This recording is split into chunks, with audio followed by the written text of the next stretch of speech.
Everybody out there, welcome to another episode of That One Time on Tour. I'm your host, Chris Swinney, and we have an amazing two guests today. Friends of mine, all the way from the 51st state of America.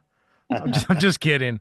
They're from Canada. They're going to talk all about how we got to know each other and everything. It's Derrick and Lyndsay from Derrick and Lyndsay Creative Productions. You got it. We I got got it. it. Okay. I see it every time I watch our video, so I should know what it is. But how are you both doing today? And thank you so much for coming to the show. Yeah, we're doing great. Yeah, thanks for having us, Chris. Yeah, thank you so much. Doing great up in the Great White North. Yeah. You guys are in New Brunswick, correct? That's Yes. right. I've been to New Brunswick, Moncton. How do you say it? Yep, Moncton. Yeah, that's where we live. that's where That's where we you live. live. I played a couple shows up there back in the day. I used to tour with a band called The Reason, Hmm. and they're from Hamilton, Ontario, and we did all kinds of stuff up there. Places that most Americans probably have not ventured to in the Great White North. Yeah. So, that's one thing. You guys are from New Brunswick. You, you have your company, you do film, all kinds of creative productions. How did you get involved in that? We'll kind of tell our story of how we met later, but I'd like to know how you got involved. I know you love punk rock, so include that, but how did you get involved in what you're doing now? And either of you can take it either way. I don't care. Um, okay, well, I guess it all started. Well, Derek owns an audiovisual company and he's dabbled a little bit. He does corporate work, but he's dabbled a little bit in music videos. And then when he and I met, I kind of told him, like, oh, that's so cool. I'm interested in production. And so we kind of one day when we were in Vegas, just kind of came up with this random idea like, hey, let's do a punk rock documentary. And, it was just we were just kind of spitballing ideas back and forth. And we manifested something that was much greater than we thought, really. Yeah. Yeah. How is it working with your significant other though? Pretty good, because we're kind of like a puzzle. I always I, like to joke around and say my like, wife and I would kill each other if we didn't. yeah, we're pretty good for the most part. I mean, I think it's funny that I tell people, like Lindsay likes people and I like cameras, so it works well because she does all the PR stuff and I do the video editing and the filming. But we sort of dabble into each other's side as well. Mhm. It's not that I don't like people, but it just kind of works out I, good. I met you. I know you don't like people. Sure. Well, that's what we'll talk about then. Now that we kind of got a little bit of the backstory, I met you at the Music for Cancer Festival up near Montreal back in September. Yeah. And I just remember I didn't know who you were. I didn't know anything about you, but you were at the show we were playing, like the after show. And I just remember saying hi to you, and then our wonderful relationship started from just saying hello. So why don't you walk me down how we met and what we kind of did that weekend? It was awesome because now I've made That was really a good crazy friends. weekend. Yeah. Yeah, it was so much fun. So Derek and I were in Montreal filming for our documentary, which we could talk about later.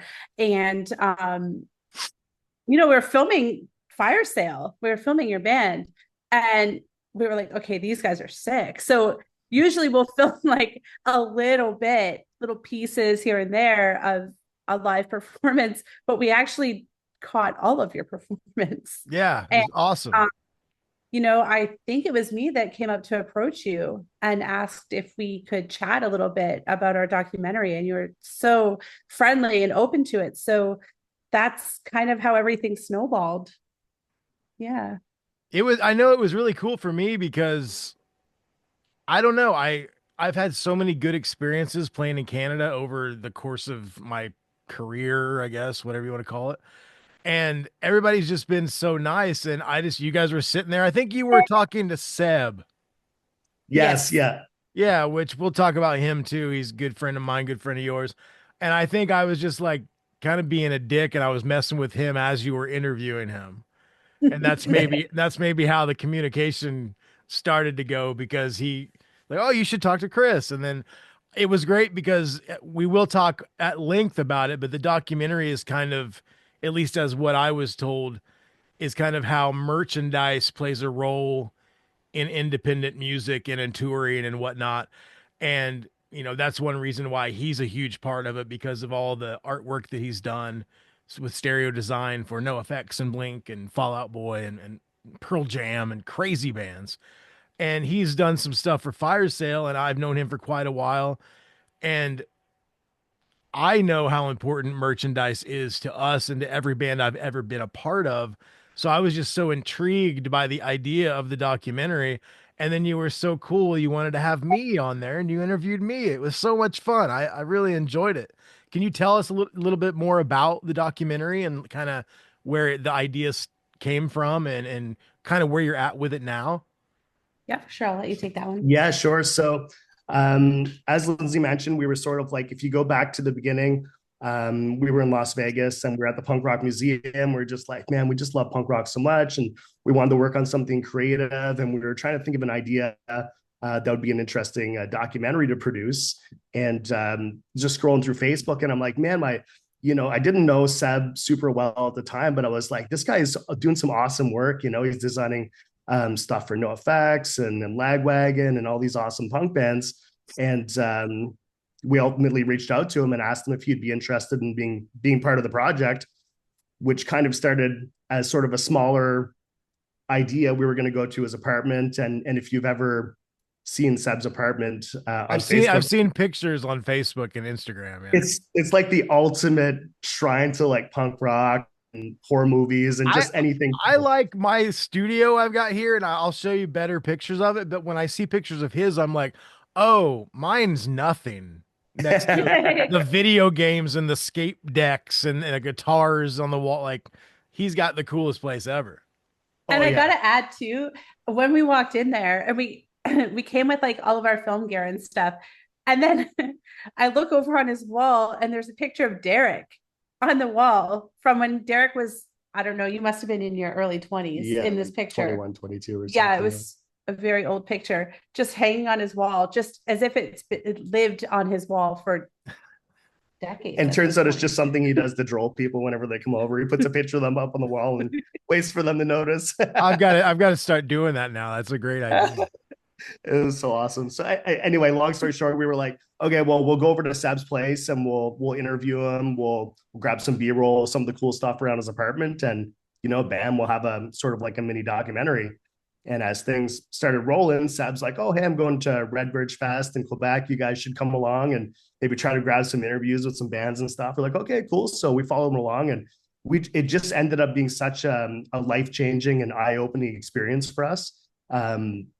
Just being able to sort of follow Seb around and get introduced to all the people in his circle, and get to see Lagwagon and Millencolin and all these wicked bands, and to be able to film them and stuff. And we were just like, this is what we want to do. Like, this is just incredible. I just remember I tell Lindsay, like, I was just looking from the side of the stage and I just see Lindsay with the camera in front of the stage and Millencolin's on. There's thousands of people behind her, and I'm like, just like core memory stuff, So it was kind of just like from that moment on, it was full steam ahead. And then we just kept following him to different festivals and interviewing different bands. And of course, that's how we ended up meeting. And the project just sort of took on a life of its own, where it started out being a project where we're solely sort of focused on Seb and his work. Now it's becoming a bigger project about merch and how it affects the punk rock community and sort of brings everybody together. And, it's kind of that thing where if you meet somebody in public and, they're wearing a shirt from a band that you like, all of a sudden it's like that instant connection. Yeah. That's kind of the core of what this documentary is about. I want to ask kind of a weird question, because this is something that's happened to me quite a bit. I look at you guys almost as like me. I'm from the middle of a cornfield in Indiana. Like, there are not many people from where I'm from that have kind of done the traveling I've done and the playing and the bands that I played and met the people that I've met. I always, no matter what happens, no matter how many times I've played a gig or hung out with Fat Mike or whatever, I have a little bit of imposter syndrome.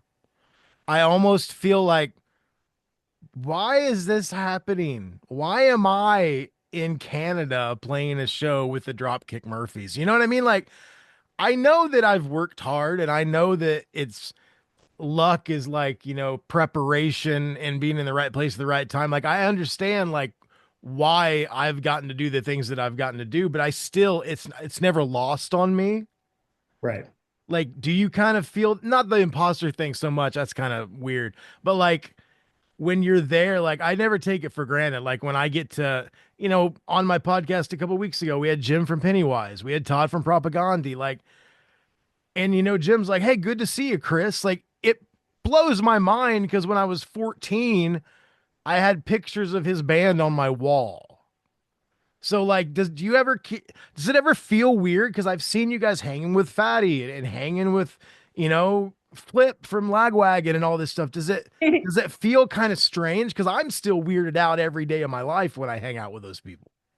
I think for me, I can't speak for Derrick, but for me, in the moment, it doesn't feel strange at all. I feel very comfortable and at home. Um, it's more like when I come back home, I work 9 to 5. I work a government job Monday to Friday. When I'm doing that job, I feel out of place doing that. Yeah. And then I start like if I'm, on my break or something, I'm going on our Instagram account, making the connections, talking to you. Yeah. And I'm like, this is so weird. And like we were just in Vegas last month. You did an awesome video too. That video is amazing. Oh, thanks. Oh, That thanks, was man. so much fun. Yeah, so that was Chuck Roca in that summer. Um, Chuck is based out of California, and we met him in the fall, just kind of like how we met you, right? Yeah. Just and then he said, "Hey, can you guys do a music video for me?" Yeah, sure. We're going to Vegas in January to interview Fat Mike for the documentary. Just meet up with us there. So we filmed that in a day.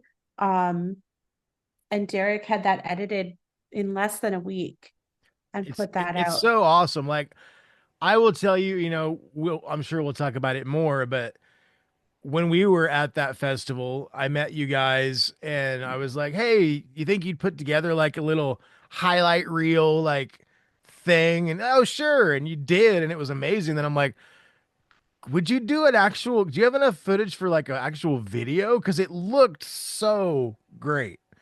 Like we've had people with like high powered cameras and stuff like film us before, and it always looks pretty good, but there was something, and I don't know if it's the quality of the equipment you're using or the eye you have when you're doing it, but like the angles and everything and the clearness and the lighting, which wasn't set up for what you were doing. It was just either daytime or the lights at that club we played.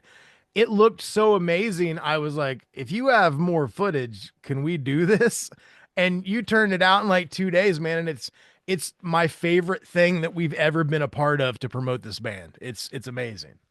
Wow, that means a lot. Thanks, Chris. Yeah, Thanks, man. it's really cool. So you're not the first person to say that. Derrick has Derrick is a musician as well. He plays guitar and bass, and he's got a little band here in Moncton. And I think because he's a musician and he's into this kind of music as well, it makes it a little easier for him when he's editing that not a lot of editors wouldn't quite understand, you Yeah. know. It's like where to place the cuts and sometimes cut on the beat, but sometimes don't, because if you're always cutting on the beat, then it It starts to gets feel stale cheap. and weird if you're always You kind of cutting got to on it. mix it up, and Yeah. the combination of different angles, different shots. And at the end of the day, I mean, when I'm working with some footage from a band, it's the goal is always to try to make the band look cool. And because who's not going to like something that comes out that makes you look cool, right? So it's Well, you just made always us look cooler than we've ever looked. And I don't know if this was intentional, but I like to think that it was intentional. There's like an artistic thing with our video because you had footage from the inside club show and you had footage from the outdoor festival show. And like yeah. the club show footage is in color. The outdoor footage is kind of in black and white or like a sepia, like something different than color. And once in a while there's some like vintagey kind of staticky things, and I don't know. It's almost like you took some liberties with it and tried to like almost tell a story with the cinematography and the way that it was cut together. No one's ever done that for us before. Even bands I was in a long time ago where we had like insane budgets in the early 2000s, no one's really left their mark on it artistically. And I tend to think that's what you meant to do. I hope it is. Yeah, absolutely. I think I was sort of going for, like you had mentioned, the black and white footage was kind of sort of a memory, and then the club show was kind of the present, I guess, Yeah, yeah. was loosely what I was thinking. But kind of again, just kind of gives it a different look and different vibe, and just helps tell the story of the band. I just know that, you being a musician and both of you, being artists, like I think of myself as an artist. I'm just a dirty punk rock musician, but I'm an artist, like when we write songs, even Pedro does all the lyrics and everything, but for the most part, Riddle and I are writing the music. And even though it's just music and I'm not like saying anything with words, it's a feeling. I'm emoting. I'm trying to get a point across musically. So when I see somebody in a different medium that's kind of doing that as well with the tools that they're given, it meant so much to us, and we cherish that video. I don't think you even understand how much we love that video. Oh, that's so amazing! I'm so glad that you guys like it. It was a When you blast. sent it that first time, I was like, oh my God. And I sent it to Riddle and I sent it to all the other guys, and they're like, that's like the cool, like, we didn't even know we were filming a video when we were doing it. It was so cool. And I just appreciate both of you so much. So thank you for that. Well, we kind of lucked out in a sense because the track that you wanted the video to be for, we had cotton pretty much the whole song Yeah. in both of your sets, so it made things a lot easier. Because of course you're playing live and you're not playing to a metronome, and you're sort of, I had to line up every individual spot where there's vocals to make sure that there's something happening in Dude, the bridge. we originally wanted to do that other song on that EP, the Endling, the faster one. Or not the Endling, that's the new song. The Albatross. But Yes, yeah. that's what our label kind of wanted. And I was like, that's been out for a while. That was side A. We really feel like the other one didn't get a push. And that video has really helped push that one now, and like the streaming numbers have jumped. And No, so yeah, that I'm glad it worked out the way that it worked out. that's awesome. It's such a solid hook to like the chorus of that song. So It's stuck in my head. It's fair to say almost on a daily basis. It's an oh, earworm. yeah, That's what we're trying to do, Yeah. it totally works. Yeah, it totally works. So why don't you tell me a little bit about your trip to Vegas? I know you did that video that we're talking about, and it's an amazing video. I'll try to link that with everything in the YouTube notes and the show notes for the podcast. But tell me about that experience being out there at the museum and interviewing Mike, who I've had the opportunity to interview before. I caught him fresh out of just being sober, so I didn't get crazy Mike. I hope he's still cool. So tell me kind of how that all went down and your feelings about that experience. Well, I love Mike. So basically what happened was Seb okay, let me rewind for a second. So No Effects came to Moncton in the summer. They did a punk and drublic there, right? That's true. Yeah. Well, I'll do a little bit dancing around the bush. So No Effects came to Moncton and they played their last two shows here. Derrick and I were fortunate enough to get a media pass to capture some footage for the documentary. And I ended up meeting Mike backstage briefly. And so basically somebody stole Mike's bike. That's no secret. Someone in Moncton stole Mike's bike. I remember when that happened, all that stuff on Instagram. I remember it. Yep. So that was that was crazy. It wasn't actually, if you live in Moncton, it's not hard to believe that happened. Seb found it. So we kind of fast forward a little bit, a couple of months, and we had the opportunity to go to Vegas and interview Mike. And so we went to the Punk Rock Museum. I was in touch with the PR rep. Melanie? It's amazing. Yeah, she's awesome. Yeah. Melanie, our first 7-inch, she did all the PR for that. I've known Melanie for a while. She's great. Oh, she's Canadian. Yeah, I know.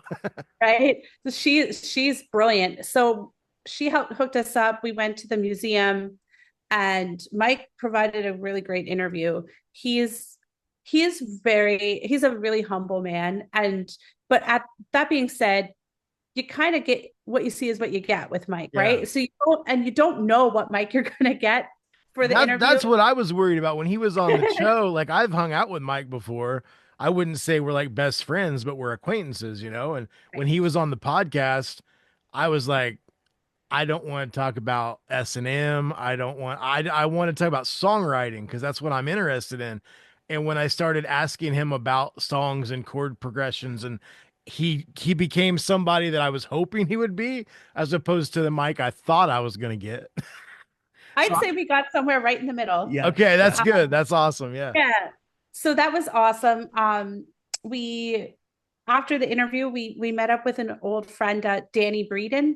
Do you know who Danny I is? think Danny and I are friends on Facebook. I'm not sure if we've ever actually hung out or not, but for some reason we know each other. So yeah. So Danny actually used to do all the old school flyers for the punk rock shows out in the desert. Okay. And Derrick and I met Danny and his wife at the last No Effects show in San Pedro. So we had met up with Danny at the museum. We were having a great time after the and Mike was there signing some paintings that was done by a ballpoint pen. It was so cool. And so he was kind of hanging around for a little bit. After that, the next day we had to go to meet up with Chuck Roca to film his music video. So this whole trip to Vegas, which was 4 days, we accomplished quite a bit. So we had our Fat Mike interview. Then the next day we had the music video shoot with Chuck, and our actors Ty and Liz for that video were incredible. The Volvo, there's a story behind that Volvo that's in the music video as well. We met the owner of the Volvo at the Punk Rock Museum at Joe Strummer's birthday bash, like a year and a half ago, 2 years ago. And I said, I'm going to get in that Volvo. And I did. And now we're friends and we use his Volvo in a music video. And then the next day it was basically we go home. So it was, we had a lot of fun, of course, but it was work hard, play hard kind of thing. And it was such a pleasure. When we go to Vegas, it's like our home. I've been there many, many times. I have yet to been to the museum because it's pretty much I have a 9-year-old, no, well, 9 soon, 8-year-old, and a 7-year-old. And the only time my wife really lets me go anywhere is if Fire Sale has something. And we have yet to play Vegas. There's been talks about it, but I love Vegas. I want to get to that museum so bad. Melanie's actually invited me. Like, when are you coming to the museum? She wanted me to. I had like an old Atari's set list or something, and she wanted me to put it in the museum, but I procrastinated, and it never happened. Maybe it'll happen in the future, but I just your posts and everything when you were out there made me even want to go more. Like it looks like the most amazing place in the world. Well, It's Punk awesome. Rock Bowling Yeah, should punk rock try and bowling. get a show for Punk Rock We Bowling. we Cool. have we've been in contact with them. It hasn't really fit our schedule. We all live in different states, and it's hard for us to kind of, it's just it's tough. That will happen eventually, I'm pretty sure. This year we're not doing much because we're writing a full length, but we should be at Music for Cancer. Hopefully might see you there. I don't know if you guys will make it in town for that, but Yeah, we'll be Likely, yeah. there for sure. Yeah. well, I wanted to talk a little bit about when you guys actually interviewed me. Like, I feel like, did I go too deep or did you enjoy that? Like talking about my dad and everything. It Your kind of freaked me interview was out a little awesome. bit. Your interview was awesome. And actually, it was funny because you kind of started with some humor. Like, you're like, hey, I'm Chris. I used to play in a band called the Atari. I was in the Ataris. You're like, yeah, You never know what people are gonna say, you know. I was the fifth guitarist, so it's not like it matters. I tell people all the time Dave Grohl was the fifth drummer in Nirvana, so there you go. do what you will with that Yeah, information. do what you will. No, I had a really that interview kind of meant a lot to me because I talked about a lot of stuff I don't ever talk about at all, especially anything to do with music or my band or anything. And I don't know, I got home and there's a part of the interview I think where I talked about my dad got me that bootleg Metallica shirt at the concert back in the 90s, and I sent you guys a picture of that shirt. Like, I felt, I don't know, the interview, I'm not trying to say I was awesome, but it touched me, some of the questions that you guys asked and some of the stuff that I talked about in that interview that I've never really talked about. You have a very good way of interviewing people. I felt super comfortable, and sometimes interviews are very kind of like tight and weird. It wasn't like that at all. And that's kind of, I try to take a cue from that when I'm doing these shows now. It's a little looser. Back in the day, I would have 4 pages of notes, and I'd be like, okay, well, now it's 1995 and you did this and this. Like, now I just like, fuck, I'm just gonna talk, and if there's some weird silence, there's weird silence. That's what it is in real life.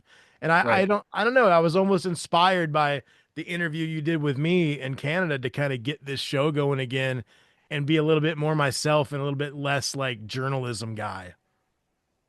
Well, that's a massive compliment. Yeah, I Thank mean, you. I'm telling the truth too. That interview, it meant a lot to me because like I talked about my dad and I talked about stuff that to me meant a lot going along with the theme of merchandise and artwork with the punk rock scene, and I don't know, it was really cool. So thank you very much for including me. I really appreciate that. Well, No. thanks for being Yeah, a part of it. And absolutely. it's funny that you say like journalisty or whatever. Whenever I was younger, my dream, like this was out of high school, my dream was to drop everything and just go to California and drive down the coast and just go to random dive bars and check out like punk rock bands, just any kind of music that I was into at the time, and blog about it. I guess is blog's not a thing anymore, right? It's I I blog. think it's still a thing. I just don't know if anybody Right. checks. Because you got to think this is a really long time ago. So Did you have a that live journal? Is that what we're talking about?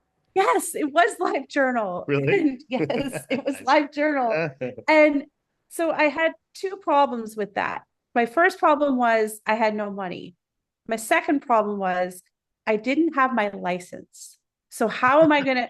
Those are So big problems when you want to those go. were big problems, To and drive down the coast, yeah. it seemed very daunting to me. So instead of doing that, I decided to write for the local arts paper back home. So I got paid like something stupid, like 10 cents a word. And I would feature a band once a month. So I would take the photos and I would write the article once a month. So that kind of like filled that void that of not going to California. But then I met Derrick 15, 20 years later, and I'm now basically living my dream, but in this day and age type of style where we're documenting some really great artists. And like, that being said, we talk a lot about merch in the documentary, but as Derrick mentioned earlier, how the documentary started to snowball, and by that we mean we started speaking to artists like who design like the artwork covers. I know Mark DeSalvo designed the fire sale artwork. Yeah. He's become a close friend of mine ever since we interviewed him in California last year. So much so that I commissioned him to do a painting of Derrick for Christmas. I And saw Derrick, it. It's awesome. I love it. that's a great, and it's so funny because when we took that photo, I took that photo of him and Chris Flippin, and Derrick's like, "You're not allowed to show that to anybody." And I'm like, "Why? It's a great picture." Well, Derrick is, just a little, he's about average height. And then Thanks. Chris Flippin is way above. Well, yeah, average height. I don't think I know many people that are as tall as Flip. It's pretty crazy. I've never met anyone that tall in my Yeah, I had life. the T-Rex hands going and everything. I was like, nobody needs to see that. So yeah, I wasn't allowed to show that picture to anyone, but I showed it to everyone. Yeah, we've all seen it now, Derrick. Everyone Yeah. has seen that photo. Yeah, somebody recognized me at the punk rock museum. Oh, from that picture. I'm like, oh God. Yeah. I just got to say, my favorite part about all the posts from your Vegas trip was the fact that every picture I saw a fire sale hat, and I was like, yes. It's a his great favorite hat, hat. man. It's a great hat. Actually, we were at the museum and somebody asked Derrick to take a photo of the hat. Yes, that's right. because Yeah. he really liked Yeah. the hat. It was just some random guy that was sitting in the museum. He Yeah, he must have just stopped had, me. Can I take a picture of your hat? I'm like, sure. Awesome. Maybe closeted fire sale fan. Who knows? Out in Vegas. right? So yeah, it's the documentary snowballed from just talking about merch and how that can bring people together, but also the artwork behind the music, right? And you think of when CD stores were a thing, record stores were bigger back in the day. You would, you hate to say you judge a book by its cover, but you kind of do when you're Yeah. flipping through records and CDs and stuff, and you're like, oh, that's cool. That looks cool. There were records I bought just because I loved the cover of the record. Like numerous like that's how I found out about Iron Maiden when I was like 13. I thought the cover looked like it would scare the shit out of my mom, so I bought it, you know. Just like Speaking, the Heavy Petting Zoo album cover. Yeah. Shout out to my mom. She used to turn it around every time she came into my room. I was careful with that. I was like in high school when that came out, and I remember kind of like not letting my mom at that point. I was in a better place where I didn't want to freak my mom out, so I was like, oh yeah, you don't need to see the cover of this No Effects record. It's different. it's so fun. Like, I mean, even like I knew who Mark Salvo was before we met him, but I didn't really know who even some incredible photographers were at the time, like Alan Snodgrass. He's Yeah. great.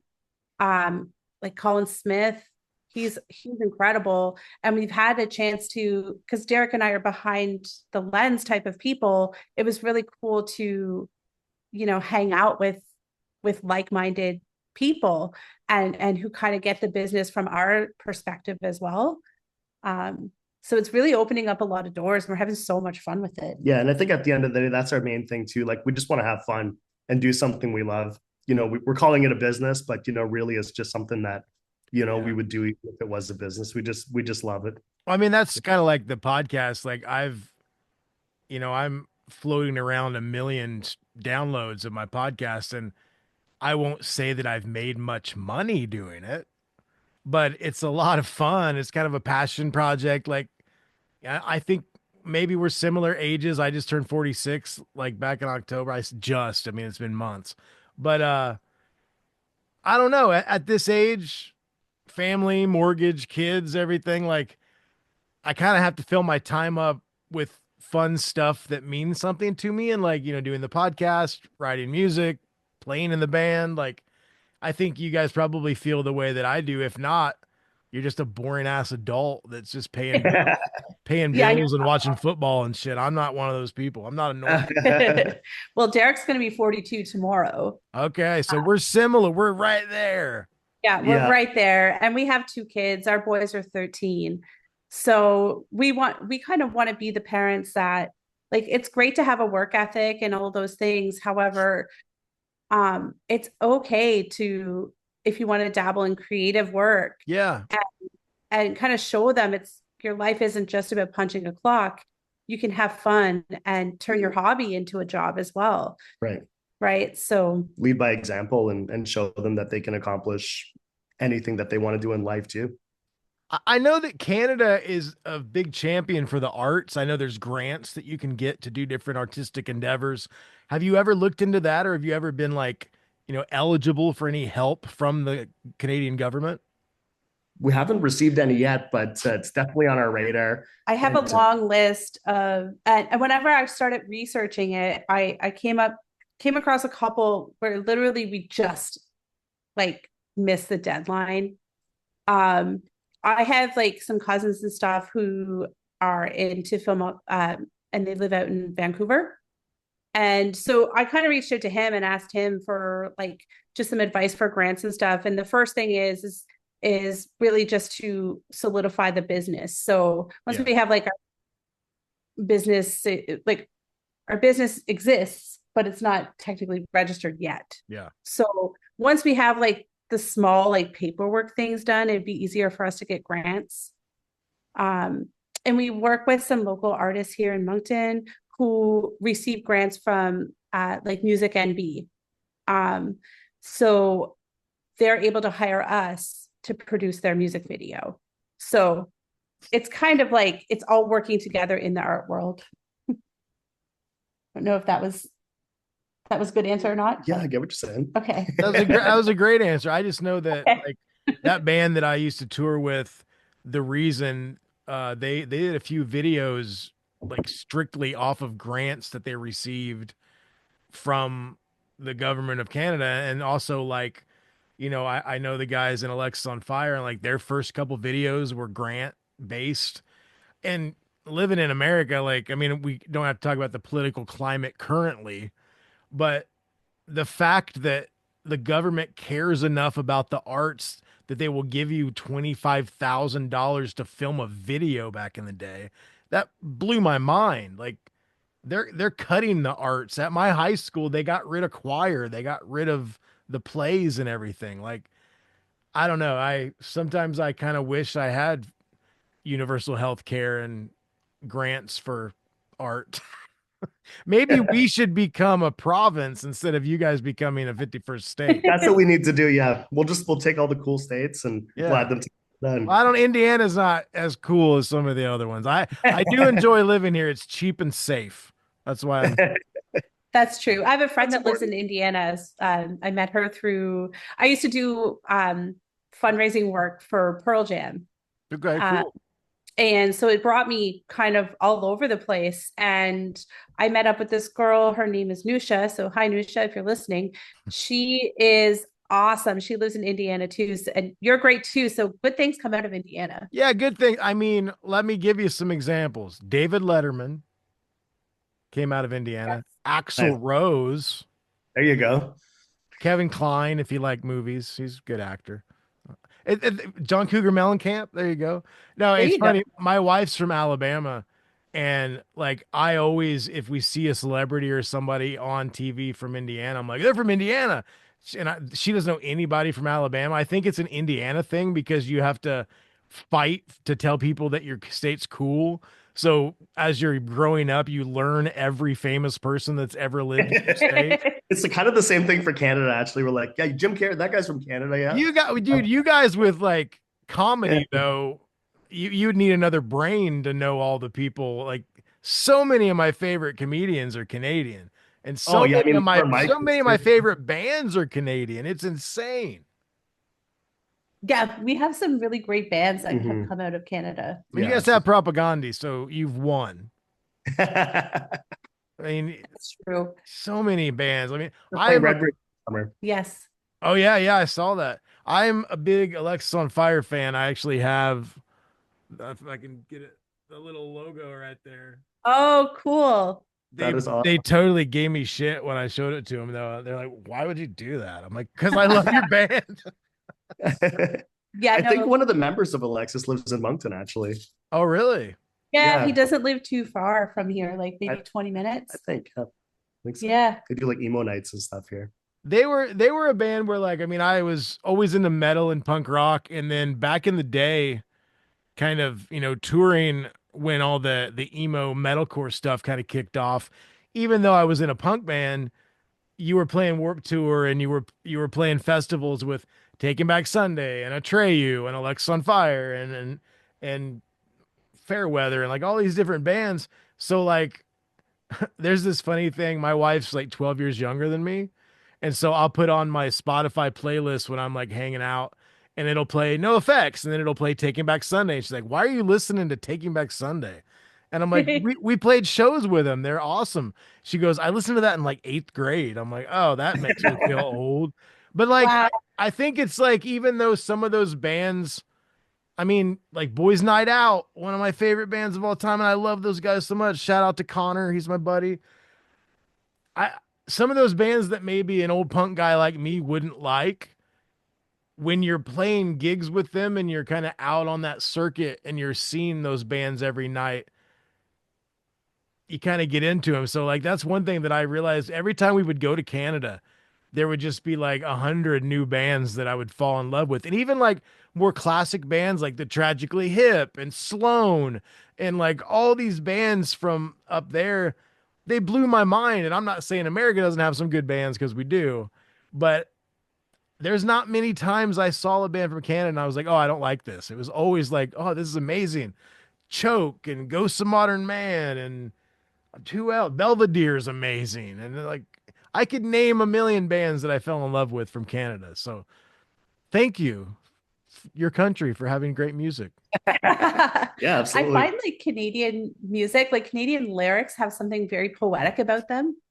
Yeah. It's kind of, I don't know if Mhm. it's just kind of like in our nature, whatever it is, but I find like Canadian songwriting is on a different level. It's very polite because you guys are very polite. Thank you for that comment. Yeah, right.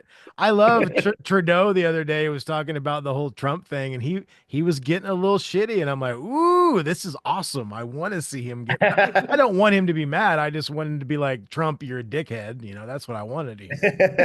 It's like dad's getting mad, Yeah, guys. that's getting mad. Calm down. Well, I want to know basically this documentary, it seems like a very large undertaking. Yeah, it is. I'm sure, you Absolutely. know, you're going to end up with hundreds of hours of footage. Like So much. what is the process for combing through that to make a palatable product that people are going to consume? Like do you have stipulations on the length you want it to be? Like Mhm. give me some of those details. Yeah, so the goal is to make it sort of around the 90-minute mark, kind of as a movie. And it's a very manual process. No There's automation. there's no automation, there's no tricks. So I just transcribed all of the audio from all of the interviews into a Word Jeez. doc, which Did you use is AI or anything or did you do it? well, with Final Cut, the program I'm using, it'll actually Okay. do titles and export them. So kind of just have to go through and edit a little bit. Go through and make sure that it's not gibberish, right? Exactly. I just add the titles and stuff, but we're looking at about like 500 pages in a Word document. So Wow. the process is to sort of go through and pick out the little bits that help tell the story in the best way. Get all those interviews lined up, and then start including B-roll and different things like that. And we still have a little bit of shooting left to do, but we're really quickly approaching the post production phase of the documentary. So it's a pretty exciting time. So before you get to the post production, like, you know, the pre production and the production aspects of it, did you have like an outline of, you know, the people like your dream guests and then guests you knew you could get, topics you wanted to touch on? Well, I guess what's the process? I know what the process is for doing like a narrative video because I've done those before. But a documentary, that just seems like you told me it could go many places and it has gone many places. But what was the outline that you had before it kind of kicked off? I think our goal was to sort of just ask organic questions and let the story tell itself. And I really feel like that's what happened Yeah. through all the shows that we've been to and everyone that we've been able to speak with. The story is just story. We're kind of learning about the story as we go as well too. So it's sort of like an explorative process. And it's really cool to see it all come together in a cohesive way. Because as you mentioned, the documentary is sort of led by Seb Terrio of Stereo Designs, who is an amazing graphic designer. And the core of the documentary is about merch and how it brings everybody together, and people telling their different stories about merch, such as yourself with the bootleg Metallica shirt that your father bought you, which lives in your studio now. And you know, we just have tons of these really cool stories. And I think a lot of it was derived from myself. I was a massive NoFX fan growing up in middle school, and I like to tell the story like every day. I wore my gray white trash two heaves and a bean t-shirt to school. I mean, you know, I wore that in black pants. Like Lindsay today was like, "What did you wear to your middle school dances?" I'm like, same thing I wore every day to middle school, which was my NoFX shirt, and you know, and like the thing was almost transparent at the end of the day, and just everybody has all these cool stories about, you know, a shirt that's meant a lot to them or a specific design that's meant a lot to them over the My years. wife makes fun of me because I won't give up any shirts. Like I'm wearing this old Metallica shirt that has holes on it, and I like it's comfortable, and I'm wearing a hoodie over it. The holes don't matter. Like I Exactly, it's I character. get It's new shirts, and I have to like I still wear my old shirts until finally I like take a chance on my new shirt, and then the new shirt starts to become old. It's like this weird kicking, but I never get rid of any shirts.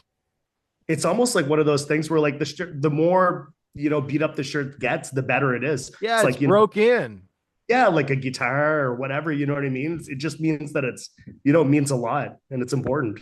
Yeah, and I don't know about you, but it's not like I'm walking down a runway doing a fashion show every day of my life. Like I really, I understand certain people that have a fashion sense and they want to wear a scarf and everything, but dude, I dress like I did in eighth grade and I'm 46. So I don't think I'm We not were gonna literally change. talking about that. Our kids have a middle school dance tonight. And so I said to Derrick, like, what did you used to wear to your, I still remember what I wore to Yeah. my last middle school dance, which was overall jean shorts and just like a random, like grungy t-shirt and my Chucks and I mean, I was 13 then. I'm almost 42 now, and I still have the same style. Like Yeah. it's not. I'm not. I mean, I'm wearing a Metallica shirt, and I wore Metallica shirts in seventh and eighth grade. Like I'm not. I wore no effects shirts in seventh and eighth grade. I'm not. Why now that I have a kid and I have a mortgage, so now I have to wear a suit. No, I teach guitar every day for a job. Like I don't. I want to be comfortable, and this is who I am. And it served That's me it, man. okay. It It's served that you it's guys okay. okay. Absolutely. Yeah. Yeah. So anyway, to kind of circle back, I guess with your question is, being able to talk to Fat Mike was, definitely Yeah. amazing. Having grown up, been such a massive NoFX fan when we started this project and realized that, we were actually able to interview these people that we look up to, all these amazing musicians and artists, and to sort of be able to sit down and talk with Mike was just, it's awesome. I can see that like the documentary, if you hadn't done that, would still be amazing, but that's the cherry on top. Like you got Yeah. that interview and you got to hear his thoughts on the whole idea of what you're talking about. I just I think that's going to put it over the top, and I also think it kind of legitimizes it a little bit more. Like it could be the best documentary in the world, but if you have some heavy hitters like that, I would think that you're probably, I don't know if you're just going to do it on YouTube or if you're going to try to like get it on Prime or Hulu or Mhm. what you're going to do. Like, have you thought about the post production where you're actually pushing it or trying to sell it or whatever? Yeah. Yeah, we've talked about it, and there's just it's endless, the possibilities. It's just Yeah. kind of how are we going to make the right move. And I've been in contact with Melanie Kay, and she's been so graciously given me some suggestions on what to do. So when the timing's right, once we get more into post-production, we'll know a little bit more. Like Derrick mentioned, there's still a couple little film shoots that we need to do. And once we have that, then we'll have a clearer direction on what to do with it. It's kind of our baby, right? So we don't want to kind of jump on the first person that might approach us. Yeah. Yeah. It's because we think it could be successful financially in one way. We Yeah. want it to be successful in all ways possible. Plus, this documentary represents a lot of brilliant artists, and we don't want to be misguided. So we want to kind of spotlight them in the way that they deserve. So yeah, and kind of circling back a little bit to what you were talking about earlier, and how do we do the pre-production and production of things, and you had mentioned earlier, like, how does it work, you guys being a couple, like, and working together? And I know Derrick had an answer, but I'd like to say, like, it's really cool because I get to live with the person that I'm working on this project with, so we can spitball ideas. It could be 8 o'clock in the morning and we're kind of waking up and getting coffee, or it could be like midnight. Yeah. And whatever, and it's not just like a text conversation with your business partner. Like, you can, as soon as you have the idea, put it out there, and we're both, I believe, creatively involved in how it's going, and then we both have our ways of executing it. So Derrick is very good behind the camera and editing and stuff like that.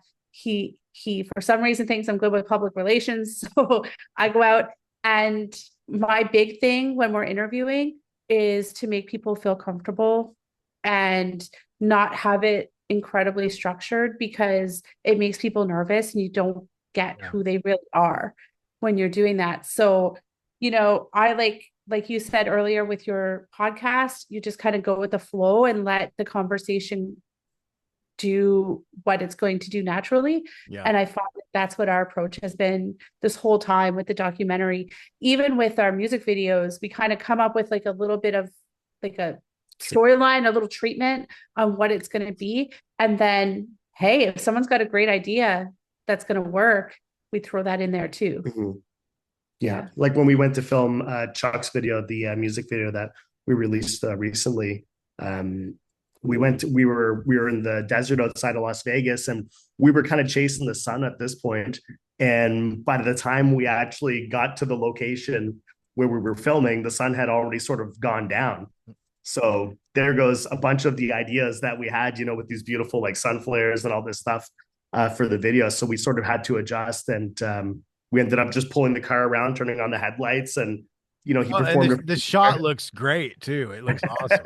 Yeah. Thanks. Yeah. So that's an example of like, just like, hey, you just got to roll with it, Well, one of the questions, one of my kind of last questions about the documentary, a buddy of mine, Sean Colon, did the Fat Wreck doc.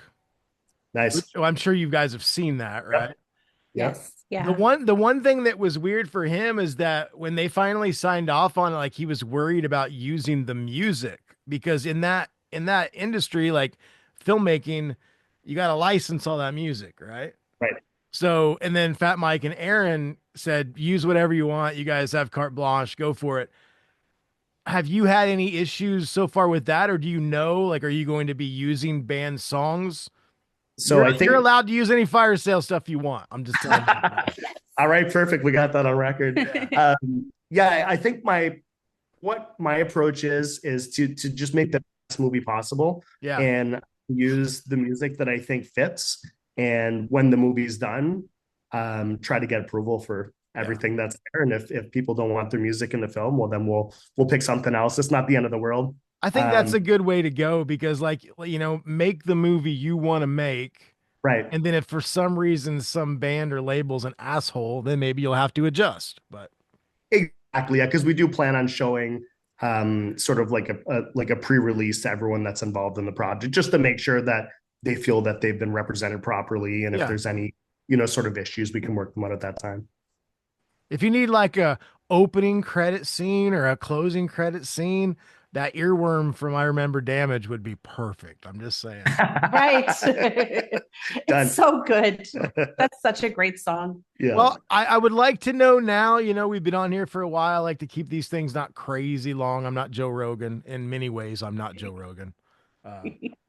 Politically, intelligence-wise, I'm not Joe Rogan. Thank God. I have no comment. And I'm also not Joe Rogan's bank account. I wish I was, but so what's in the future? I know you're working the post-production, the mixing, the editing, the whole deal. Are there any other projects on the horizon? Any trips just to go see bands on the horizon? Like, what does Derrick and Lyndsay, what does the future look like for you two? Yeah. So basically obviously the main thing is we're trying to get this documentary finished, and there'll be a period after the documentary is done when we'll be putting it into some film festivals and promoting it and all those types of things. We're hoping to do sort of a release party in Las Vegas, but we'll release more info about that whenever the time comes. Cool. We are going to Punk Rock Bowling in May, so we're really looking forward to getting back to the museum and connecting with our friends in Vegas. Are you doing more interviews and stuff, or are you just going to go for personal pleasure? We're just going. But yeah, that's good. I can see us getting into maybe doing some travel blogging as well too. We haven't, I feel like we've missed the mark a bit by not documenting our journey, because it's been so we've been so caught up in doing the actual work that we haven't sort of done a lot of behind the scenes stuff. But I think we'd like to do more of that type of thing, just let people sort of look under the hood and see what what's involved in what we're doing. And after that we have Redbridge in Quebec, which is in June. That's in June. Mm-hmm. And fingers crossed for possibly Warped Tour. And then of course Music for Cancer. Yeah. And the goal with going to some of these festivals is, first of all, to go see some of our favorite bands and connect with some of our dear friends, but also it's an opportunity for us to connect with a band to potentially shoot a music video and almost kill two birds with one stone. If the band's already in town, you got a treatment all done up. If you already do the behind the scenes work in communicating with that band, okay, we're there for, you got 5 hours, we can do that. Yeah. And we love doing music videos. That's probably our favorite thing to do, because you get, you know, 3-ish minutes to sort of tell a whole story. And we love making movies. We love movies. We love music. We love punk rock. And it's sort of everything that we love mixed into one. So we're definitely hoping to do more of those. Well, I'm so just honored to be friends and to call you friends of mine. You did something you didn't have to do on a band you didn't know. You took a chance on us, and I know there wasn't a lot of financial gain in doing our video, and I think you guys are worth all the money in the world for the work that you do, and you've really helped us out, and you mean a lot to me. So thank you so much for your friendship and for all the hard work and for just being as awesome as you both are. Thank you very much. oh, dude, it was our pleasure. Thank you, And you know, if we weren't out doing these things, we wouldn't meet these. I would call you a lifelong friend at this point. Yeah, hell yeah. You know, and this is it's incredible. We're watching our dreams come true almost every single day. And you know, it's not all about financial gain. You know, life, of course, you need financials to go through life or whatever, but I mean, this is doing something for me personally that I've almost been longing for my whole entire life. And it's so great to meet people like you. And, you know, we got Mike. I met Erin in San Pedro. She was beautiful and so nice and kind. And Matt Riddle, like we could go on with how many amazing people that we've met that we get to call friends. And this has been amazing. You guys did something that not a lot of other people do. You made Matt Riddle very happy, and that's hard to do. Get out. Really? We have that recorded.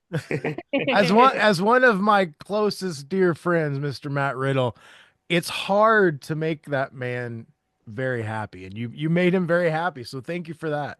Oh, with the video? Yeah, he was like whenever we do fire sale stuff, he's one of the, well, what if we did this? He's always kind of like, but when he makes those suggestions, it is always better in the end. So I want to go on record. I'm not making fun of Matt. His ideas always make it better. But he saw that video and he's like, that's the coolest thing I've ever seen in my life. Like, he was so into it. So yeah, you guys are doing something right. If you're right off the bat making Riddle happy, that's pretty good. Hey, Well, we'll awesome. Take that. Yeah, we'll put that quote on the site. Well, how can people find you, you know, on the internet? And if they want to work with you or hire you or do whatever, like how can people get a hold of you? Yeah, so our Instagram is at Derrick and Lyndsay. We're launching our website probably by the time this airs, which is going to be Derrick and Lyndsay Creative Productions.com. And just shoot us an email, contact us on the website or on Instagram, send us a DM, and we'd be happy to work with you.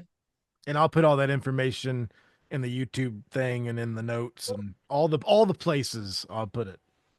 Awesome. Very much appreciated. Yeah, thanks, Chris. Well, I've had a blast speaking with both of you. I'm glad it finally happened. Thank you for being patient. It took me a while to get this thing up and going again. So I hope you had a nice holiday. How were the holidays up north? Were they pretty good? Great. Oh, they were great. Awesome. Well, some might not long enough, but I will say we are going to be lifelong friends. I want to work together again very, very soon. And just thanks for being supportive of what I do, and hopefully, you know, I can be supportive of what you do, and that's what makes it go around. It's not competition. It's just everybody supporting everybody else in the punk rock scene, you know? Yeah. 100%. Cool. 1000%. 1000%. Well, it can't be 1000%. In math, there's only 100%. So we've been told. Yeah, I know, right? Okay, well, thank you so much. This will be up at some point soon. And I want to have you back whenever the documentary comes out. I can't wait to see it. I think you guys do such amazing work, and I'm lucky to have you as friends. So thank you so much for being on the show today. Yeah, of Awesome. course. Thanks, Chris. Thanks for having us, Chris. Cool. I will see you very soon. Awesome. Awesome. Peace. Thank you so much. See you ya. later. See ya.